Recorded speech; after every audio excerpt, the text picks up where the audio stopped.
Michael G. Higgins, somebody asked me, would you hold on to this?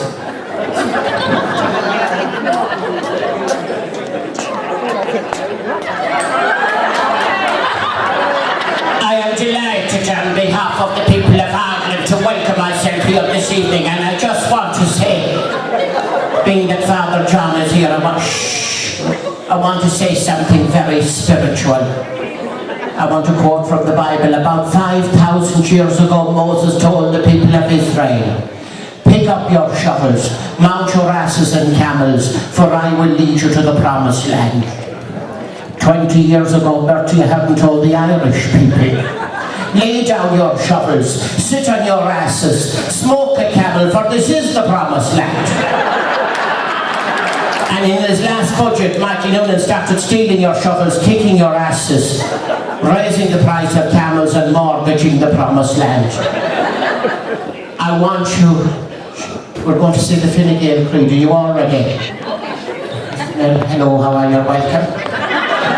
Last night he had a pink blouse on him, now he's like mint ice cream. Go on, sit down. We're going to say the Fine Gael Creed. Are you ready? I believe in the end of the Taoiseach Almighty, creator of jobs unseen. I believe in Michael Noonan, Minister for tax, born of the Fine Gael party, suffered under John Bruton, was criticised, survived and was re-elected. He rose again to the party. He sits at the right hand of end. He shall come to tax the living and the dead. I believe in one Fine Gael party, the forgiveness of Phil Hogan, and life everlasting, amen. Now, please, what would you think? Yes, I'm talking like a bull, friend. I'll put this up on screen, so that reminds me, ladies and gentlemen, of the story of the 90-year-old man that got married to the lassie 25 years of age. And her mother was disgusted. She said, how could we get married to an old man 90 years of age? He says, I wouldn't mind, but he's bandy-legged. And the daughter says, Mammy, I don't care whether he's bandy-legged or not. I'm not marrying him for racing or anything like that.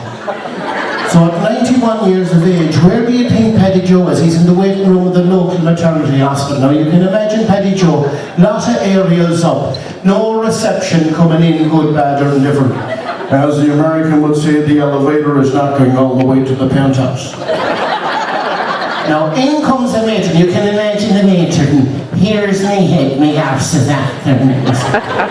Now it's a woman's privilege to be ugly, but this woman abuses the privilege. This lady is run rats out of a stack of oats. And she's talking through her nose because her mouth is worn out. And the uniform, it fits her like a glove. She's sticking out in 5 places. And she goes over to Paddy Joe. She says, are you Paddy Joe? He said, I am. Well, says she, your wife is after giving birth to 2 beautiful baby boys weighing 5 ounces each. He said, didn't I tell you there was life without chimney yet? Well, says she, there might be life without chimney, but you'd want to get it clean for the 2 of them are as black as they suspect.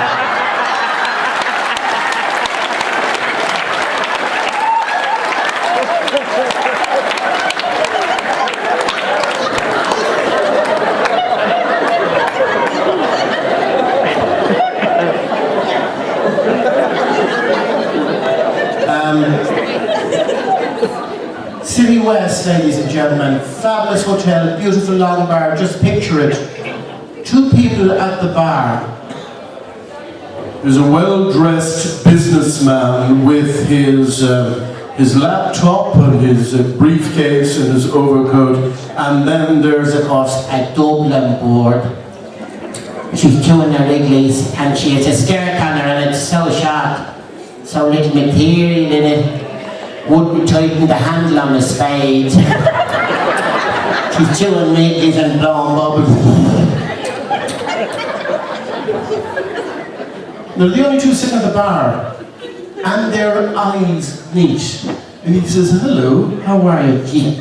I'm alright, how's yourself? He says, would you care for a drink? Yeah, she says, I'll have a brandy. I'll let the soils up to yourself. And he says, what would you like through your brandy? She says, more brandy. And after about 18 brandy, she says, do you know something? She says, if you came home to my place to meet flat, give me a palm and take half nothing, and we went to bed, I'd be able to tell you what profession you are. He said, actually, would you? He said, that sounds quite interesting. So they went home anyways, and they went to bed, and as the Shanachie and Kerry would say, business was concluded. And she sat up at the bed and she lit a fag. She says, you're a dentist, aren't you? He said, actually, I am. He says, but how could you tell? She says, I didn't feel a thing.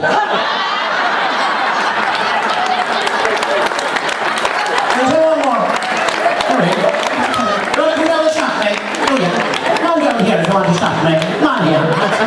I cannot suffer, but I cannot say anything. Quick one, ladies and gentlemen, before I go. And by the way, ladies and gentlemen, it's always nice to acknowledge those, a fellow comedian, Jerry Keenan. Wasn't he simply marvellous out there? And wasn't he marvellous here tonight? And what lovely artists to be working with, all of them. Absolutely splendid. Quick one, Dr. Ian Paisley. The Good Friday Agreement is signed. He's in a multi-denominational school and he's trying to promote the Good Friday Agreement and the new Ian Paisley. They're all young children. Catholic, Presbyterian, everything like that. And he's near anyway, so he goes into this class and he says, is there any little boy or girl that can give me an example of a tragedy?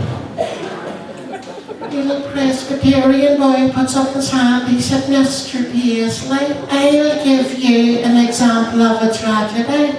If I was playing in my tree house with my cat and I fell out in a tree house and I was killed, that would be a tragedy. And Paisley says no. He says that would be an accident.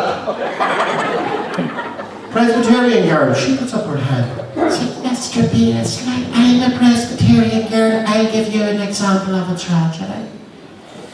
If we were coming home in our school bus and there was frost on the road and we got the wee skid on a wee corner and we hit the wee barrier and we went over the wee barrier and we were all killed, that would be a tragedy. He says no. He says that would be a great loss.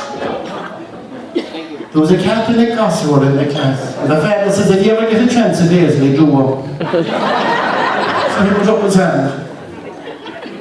He said, Mr. Paisley, I'm a Catholic boy. I'll give you an example of a tragedy. If you were flying over Belfast in your plane and it was blown to smithereens and you were killed, that would be a tragedy. And Paisley said yes, yes, yes, yes, that would be a tragedy for the people of Northern Ireland. I'm coming from a Catholic boy, it's extra special. Explain to the rest of the class why that would be a tragedy. Well, he says, I'll tell you, Mr. Paisley, it'd be no accident and no great fucking loss. Thank you so much. And